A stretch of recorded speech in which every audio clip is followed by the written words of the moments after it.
Bueno, yo les estaré hablando de la tenacidad. La tenacidad es una propiedad mecánica de los materiales.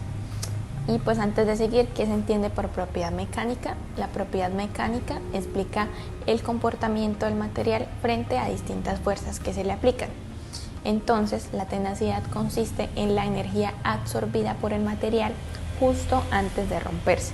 En otras palabras, la tenacidad tiene en cuenta la capacidad del material de deformarse antes de romperse. Normalmente se necesita de mucha fuerza para llegar a romper un material tenaz, y esta tenacidad depende de algunos factores como lo son la constitución del material, es decir, pues su estructuración molecular, y también principalmente de la cohesión que haya entre las moléculas del mismo. Esta propiedad es posible definirla a través de la gráfica tensión-deformación, pues está relacionada con el área bajo la curva.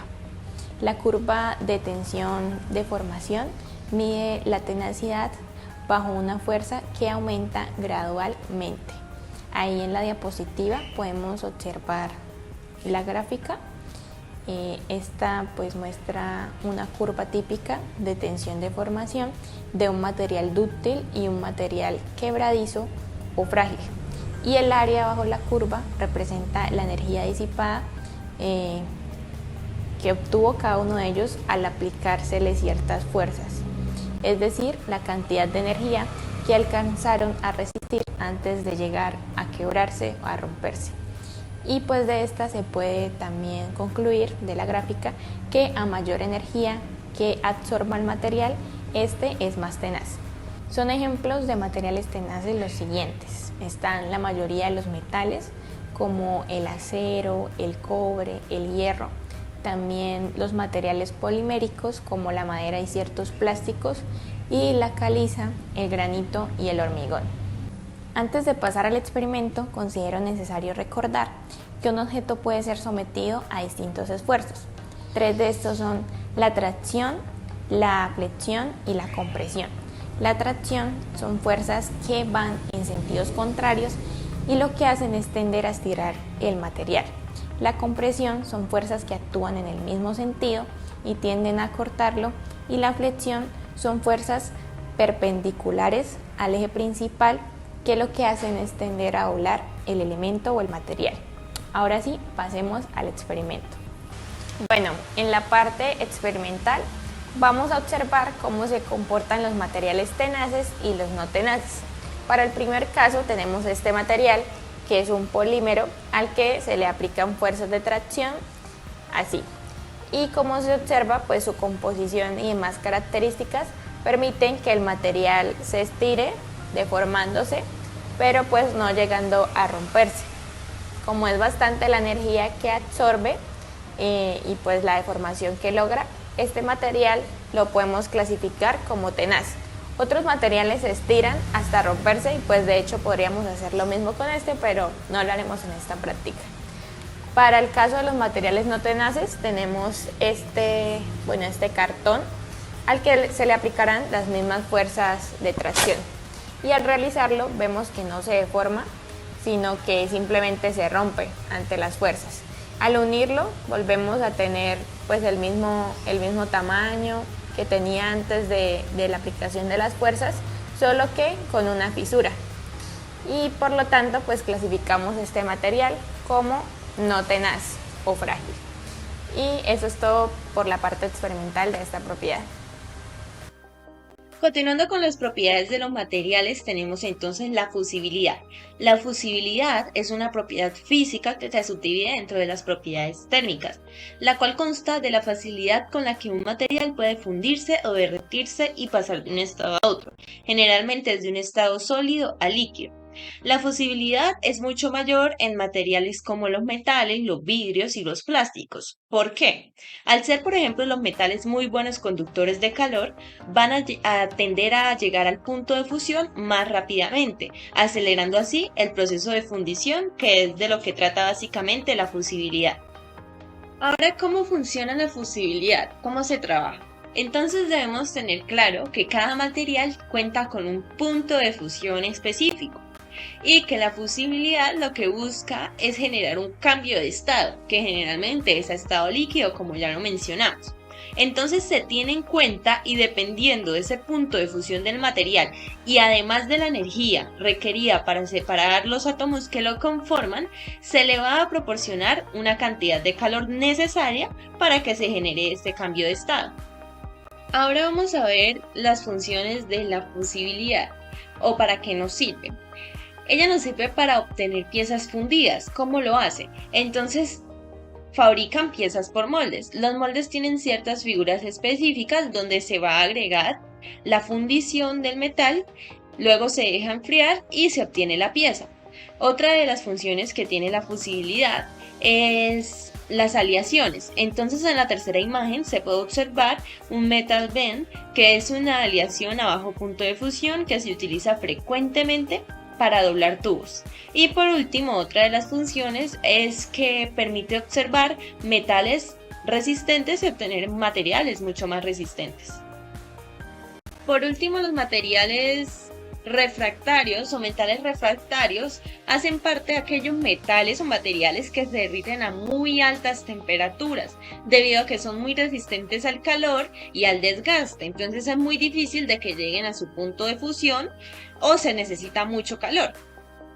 Algunos metales refractarios son el tungsteno y el molibdeno, y algunos materiales o herramientas son los crisales, los hornos y las incineradoras. Estos materiales son muy útiles en la industria y sobre todo a la hora de fundir, por ejemplo. Se necesitan que soporten muy altas temperaturas para que resistan el material o el metal fundido. Ahora vamos a realizar nuestro experimento. ¿En qué consiste? Vamos a tomar el plástico, que es uno de los materiales más fusibles, para demostrar cómo se da esta propiedad. Para esto vamos a utilizar un recipiente que nos permita transmitirle fuego al material, el material que es el plástico, en este caso tapas de plástico, y calor. Ya.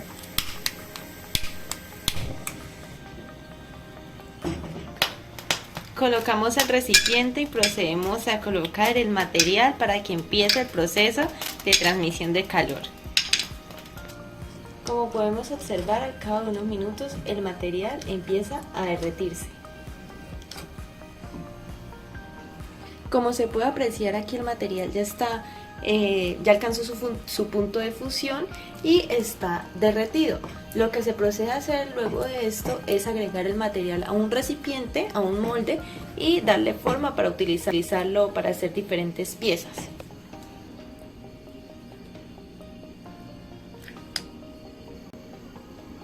Cuando ya se deja enfriar el material, se procede a retirar del molde para obtener la pieza. Y aquí tenemos un claro ejemplo de la pieza obtenida, que tiene una forma semicircular debido a que el molde se hizo en una tapa.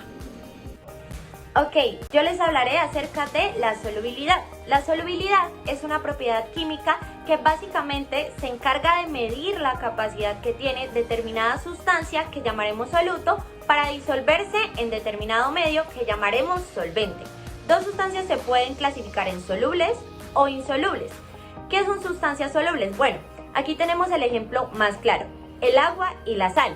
¿Pero por qué el agua y la sal logran ser solubles entre sí?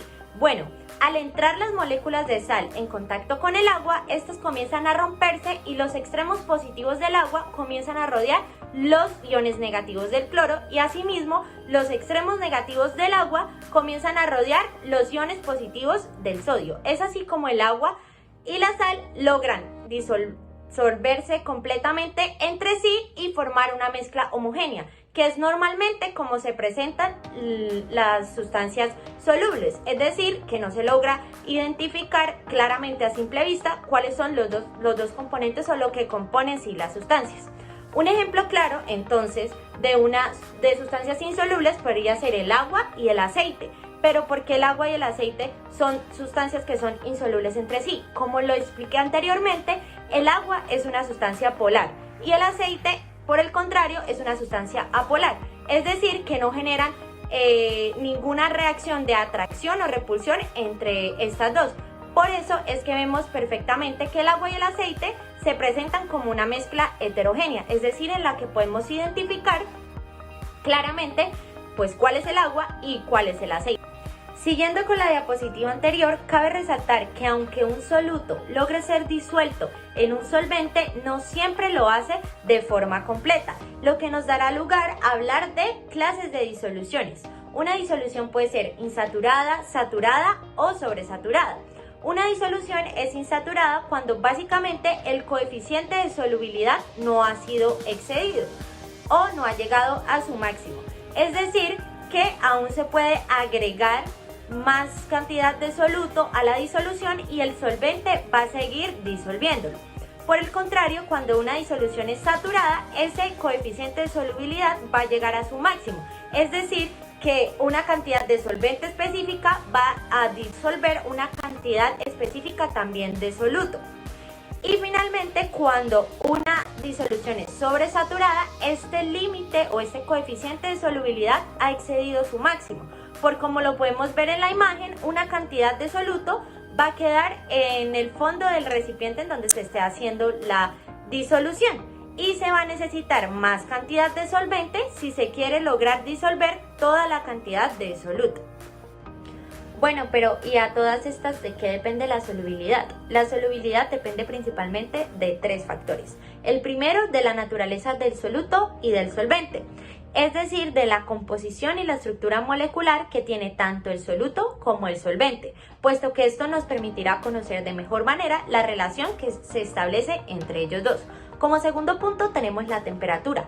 Por ejemplo, para la mayoría de sustancias sólidas, su solubilidad aumenta al aumentar la temperatura del solvente, que en este caso sería el agua, lo que quiere decir que a mayor temperatura del agua se podrá disolver una mayor cantidad de soluto. En la presión ocurre exactamente lo mismo, ya que la solubilidad de los gases no solo va a depender de la temperatura, sino también de la presión, y va a ocurrir lo mismo que en el anterior caso. A mayor presión se podrá disolver en determinado solvente una mayor cantidad de soluto gaseoso. Los siguientes gráficos servirán para explicar de forma más clara lo mencionado en la diapositiva anterior. Si nos centramos en la primera gráfica, vamos a entender por qué la solubilidad depende de la temperatura. Si primordialmente tratamos el caso de nitrato de potasio, KNO3, nos daremos cuenta que si su solvente, en este caso el agua, se encuentra a 40 grados de temperatura, su coeficiente de solubilidad va a ser de 70 gramos de soluto, es decir, de nitrato de potasio. Pero ¿qué pasaría si nosotros disminuyéramos la temperatura del solvente, es decir, disminuyéramos la temperatura del agua? Pues entonces ya no se podrían disolver 70 gramos del soluto tratado de nitrato de potasio, sino se podría disolver una menor cantidad de soluto.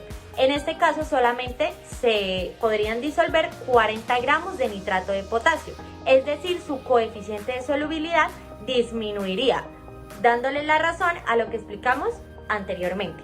Y en la segunda gráfica podemos ver cómo a mayor presión las partículas del soluto se van integrando de mejor manera al solvente con el cual se esté tratando. Por último, veremos algunos materiales solubles. En primer lugar, tenemos la acetona, quien actúa perfectamente como disolvente para el esmalte o el barniz de uñas, como es más conocido. En segundo lugar, tendremos al thinner, quien es el disolvente de pinturas a base de aceite, puesto que las pinturas que están hechas a base de agua se logran disolver perfectamente en agua. En tercer lugar, tenemos todo tipo de grasas quienes interactúan con disolventes apolares como el éter dietílico, el benceno o incluso el tolueno. En cuarto lugar, tendremos el plástico, que reacciona ante disolventes orgánicos a base de etilenglicol. Y en quinto y último lugar, tendremos el caucho, que se disuelve con facilidad ante petrolatos, bencenos y algunos hidrocarburos. Esto sería todo por solubilidad. Para la demostración de esta propiedad hemos decidido utilizar el material de pintura. En mi mano izquierda tengo aplicada pintura a base de agua y en mi mano derecha pintura a base de aceite. Vamos a poder demostrar cómo la pintura a base de agua es fácilmente diluida en agua, pero la pintura a base de aceite se tendrá que diluir en thinner. Aquí tenemos el thinner y aquí tenemos el agua, entonces vamos a hacer la prueba.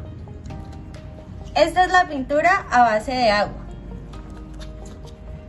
Como podemos ver, la pintura se diluye fácilmente en agua porque pues está hecha a base de agua. Podemos ver cómo se va quitando la pintura. En cambio, si aplicamos base a la de en aceite, podemos ver que esta no se diluye. No se logra diluir en lo absoluto. Por lo que tendremos que utilizar thinner para que esta pueda empezar a diluirse.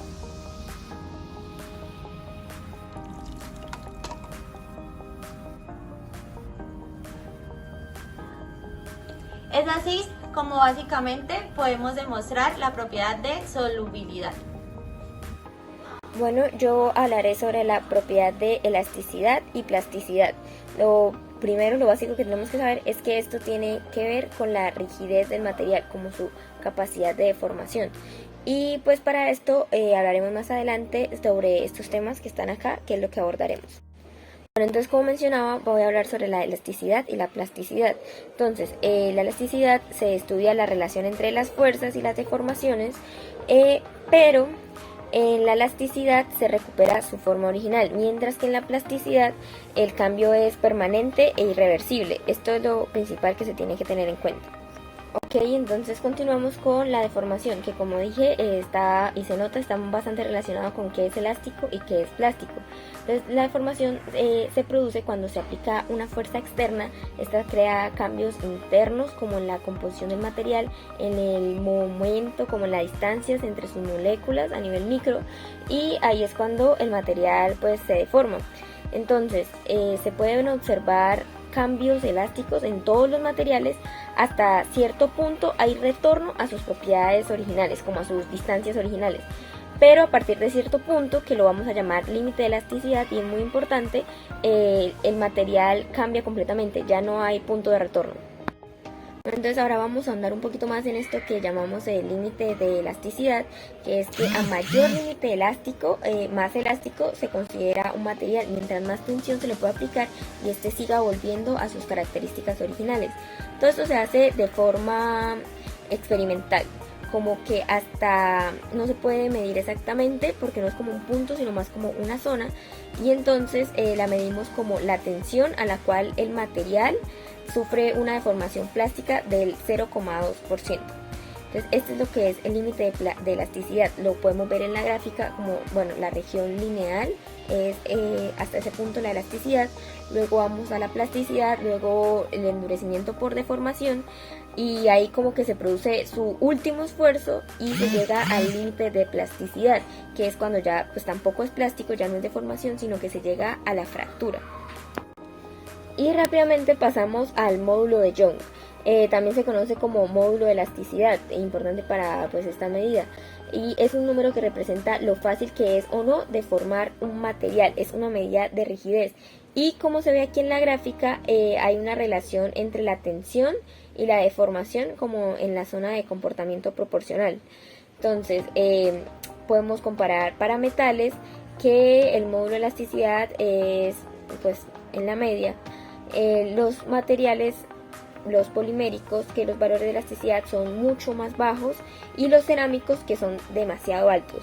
O sea, se dimensiona por la facilidad como de deformarse de cada tipo de material.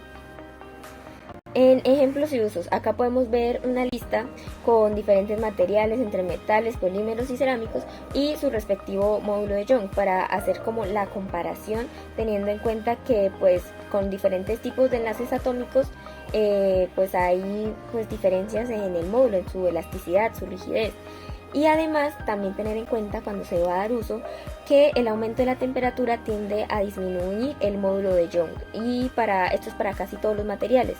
Y también en su aplicación, que digamos el aluminio en el ala de un avión, el parachoques en un auto, la suela de un zapato, todos estos tienen materiales en los que hay que tener en cuenta pues su elasticidad.